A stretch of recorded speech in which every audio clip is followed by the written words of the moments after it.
everyone. Welcome to the lesson number 7, which is the spectroscopic techniques in pharmaceutical analysis. In the spectroscopic techniques, you will study what a spectroscopy is, and you will also study the different methods which are being used. You will get a basic introduction of the principles of different techniques. Spectroscopic technique is a very important technique which is used nowadays, as I have told earlier that we are using it in industry, in research institutes, in the educational institutes. So these are the contemporary methods of analysis in which we take the help of instruments. So spectroscopy science is very important for the modern day analysis. So let us start the video and understand what spectroscopy is. Lesson number 7 is spectroscopic methods in pharmaceutical analysis. So dear students, we are going to study the chapter regarding spectroscopy today. This is our chapter number 7. First of all, we need to understand what a spectroscopy is. So spectroscopy, it is basically the study of interaction. What kind of interaction? Interaction between electromagnetic radiation and matter.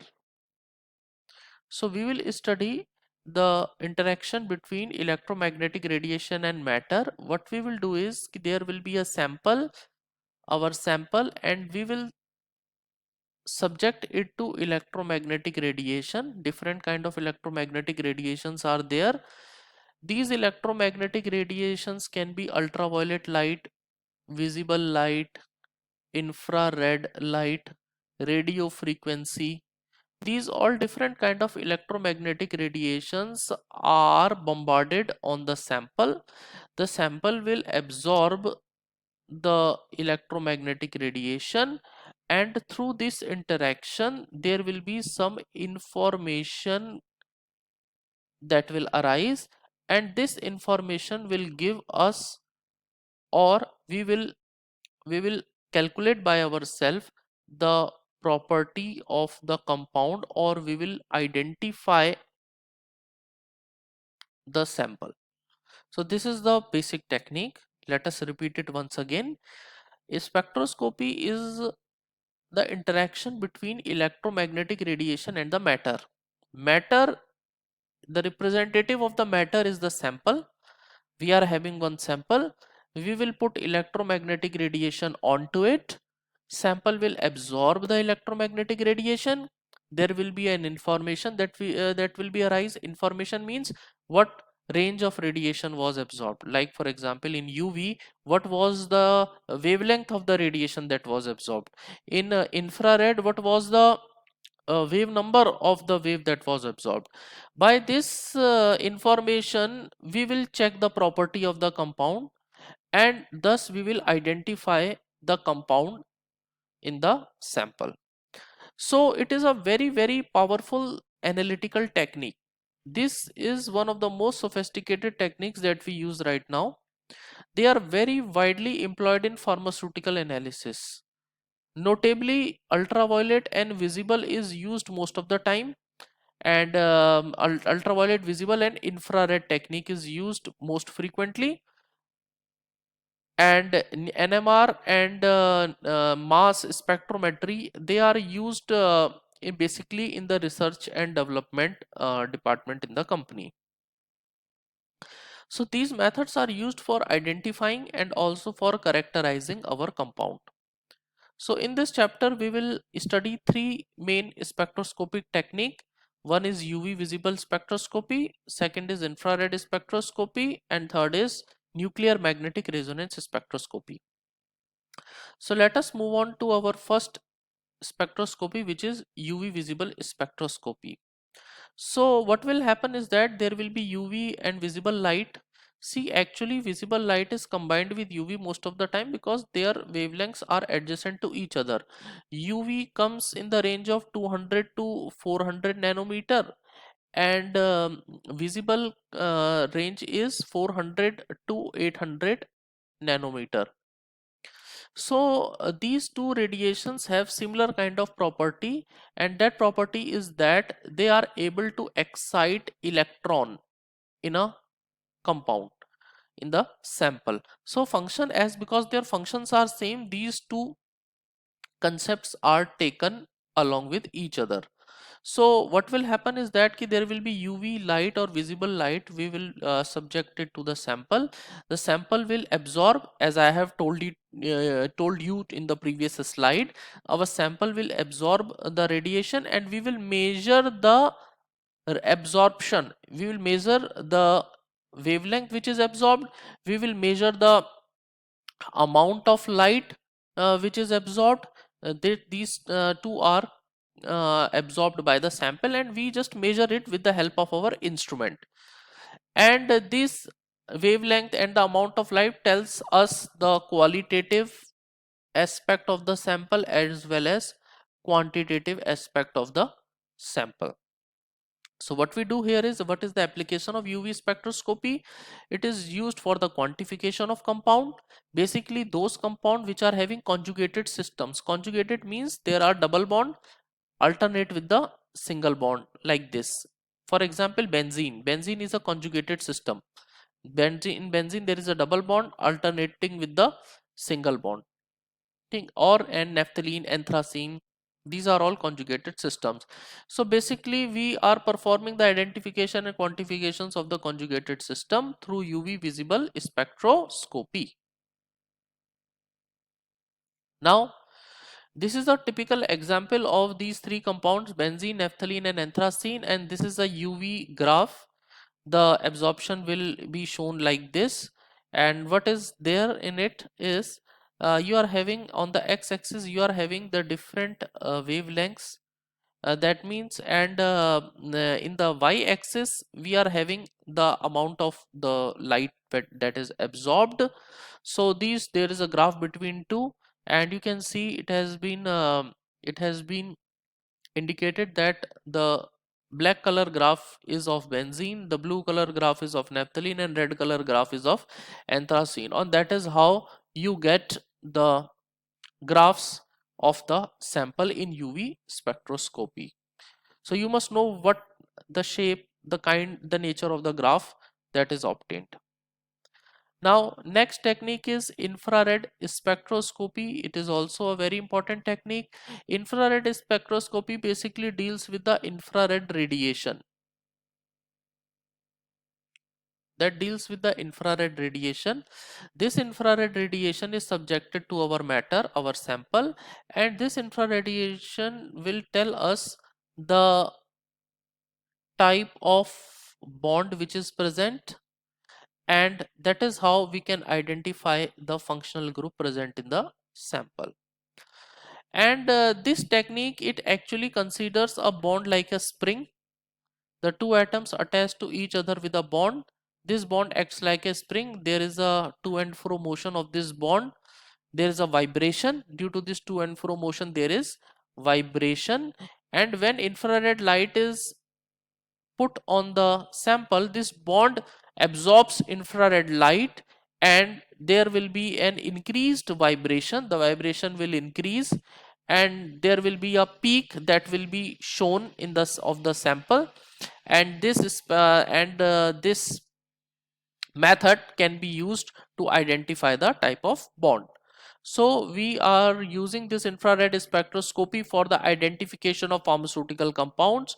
We are using it for the detection of impurities, and we are also using it for the analysis of formulation components. Now the next, let us see the graph of infrared spectroscopy. In infrared spectroscopy you will get this kind of graph. Let us say that we have given an example of CH3 CH2OH, ethanol. This is the graph, infrared graph of ethanol.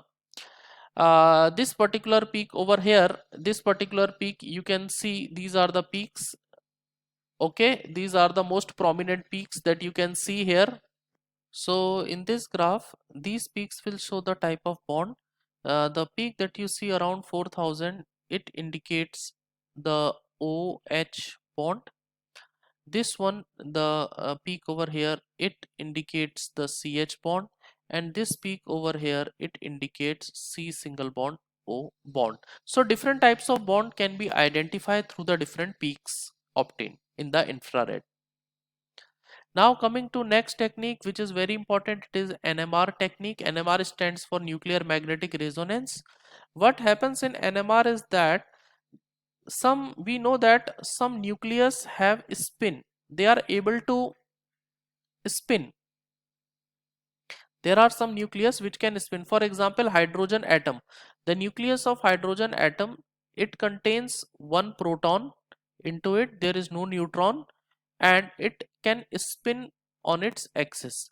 Now when this nucleus which can spin are kept in a very strong magnetic field, so these in this magnetic field they perform a very a top kind of motion, like a top spins. This kind of motion are performed by these nucleus, and these nucleus are called, these nucleus perform precessional motion. This kind of motion is known as precessional motion, and when we put the RF value into RF frequency into it, radio frequency into it, these nucleus absorb the energy and they flip their motion.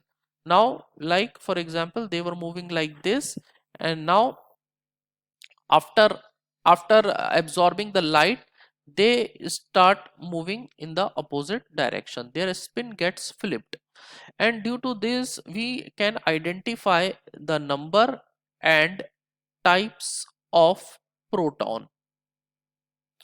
The number and types of protons can be identified by this technique. So what is happening, we are putting the sample into a strong magnetic field. They will start precessional motion, and then we will put RF value, the radio frequencies, RF that means radio frequency, onto it. Our sample will absorb the radio frequency and the nucleus will flip its spin, and by this way you can identify the number and types of nucleus, or particularly here in case we can identify the number and types of proton. Now let us understand now the principle. It measures the interaction of nuclear spins with an external magnetic field. That is what I told you right now. There is a nucleus spin, there is a nuclear spin which is interacting with the magnetic field, and by this way we will get some structural information. And what particular information we will get? We will get the number and types of protons, or the number and types of spin active nucleus present in the sample. This is a very important technique which can use for the structural elucidation of organic molecules, including pharmaceutical compounds. Okay. Now there is a typical NMR graph of ethanol. You can see these three, there are three blue colored hydrogen. They are same type of hydrogen.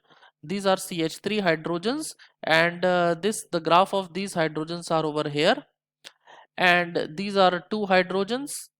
From the green you can see that the peak of these two hydrogens are shown here, and this is one OH hydrogen, the peak of which is shown here. Now in this way you get the NMR graph. The x-axis contains the ppm. It will show us the chemical shift of the compound. So this is the basic of these three techniques. Now what are the key parameters in spectroscopy? As I have already told, in UV visible spectroscopy you basically check the wavelength which is lambda. Now in IR spectroscopy you get the wave number. Wave number is actually shown as nu, which is actually the reciprocal of wave number. Its unit is, like if the unit of wavelength is centimeter, it is calculated as centimeter inverse or meter inverse. Wavelength is calculated centimeter or meter or angstrom or nanometer, like this. So it will be the wave number will be the opposite of it, will be the reciprocal of the wave number. Now in NMR spectroscopy we will be dealing with the chemical shifts and the coupling constants. Coupling constant is just nothing but the distance between the two NMR peaks. That is what it indicates. So these three are the main parameters that are being considered while studying techniques.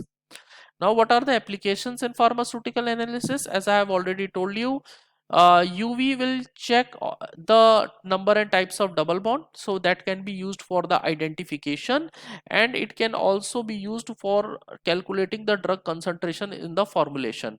As I have told you earlier that the sample concentration is directly proportional to the amount of ultraviolet light absorbed.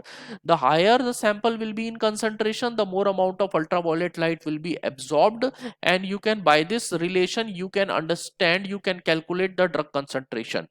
Now in IR is used for the structural analysis of complex molecule. We get the number and types of we get the types of double bond, and by that way you can calculate the functional group present in the sample. And in NMR you perform the structural elucidation, you get the number and types of, you get the 3D structure, you get also, also get the number and types of spin active nucleus in the molecule. Basically you are getting number and types of protons most frequently. Now advances, what are the advances in the spectroscopy? So like in infrared we have a new method called Fourier transform. Fourier transform is nothing but some calculations by which we can get our infrared results very fast and in a more accurate way. So this is a mathematical technique known as for Fourier transform. There is nothing which is manually done. These are all done by the computer systems. Now there is two-dimensional NMR also. 2D NMR is there, and that will that provides more detailed structural information, and it also allows to study the molecular dynamics of the sample. Now what are the challenges in spectroscopy? See, there are limitations with these kind of because if there are complex mixtures, it is not easy to identify the type of the that the UV study or spectroscopy study will become very difficult when you are analyzing the complex mixture. Okay, there is also NMR spectroscopy. See, these instruments are actually very costly. They are extremely costly instrument. They are not found very frequently, and also if you are having that instrument, you need some kind of expertise to run that instrument. It is not run by a normal a person other than who has not achieved the expertise in the method. Now the summary. So spectroscopic methods, as you know, that they are very vital in pharmaceutical analysis. They can be used for identification and structural elucidation. The key important techniques are UV visible spectroscopy, IR and NMR spectroscopy, that will give us different aspects of the compound structure. Advances such as FTIR and two-dimensional IR, they enhance the capabilities of these techniques. Our time is shortened and our resolution is enhanced. So they are applied in the quantification of the drug molecules. They can also be used for structural analysis and also for the quality control in pharmaceuticals. Thank you. So dear students, I hope you have understood the spectroscopic techniques. You have studied the techniques of ultraviolet spectroscopy, infrared spectroscopy and nuclear magnetic resonance spectroscopy. These spectroscopy techniques are very important, as I have already repeated the same. Now in the next chapter, in the continuation of this lesson, we are going to study spectroscopic technique like mass spectrometry. So till then, goodbye, thank you, and we'll meet on the next video.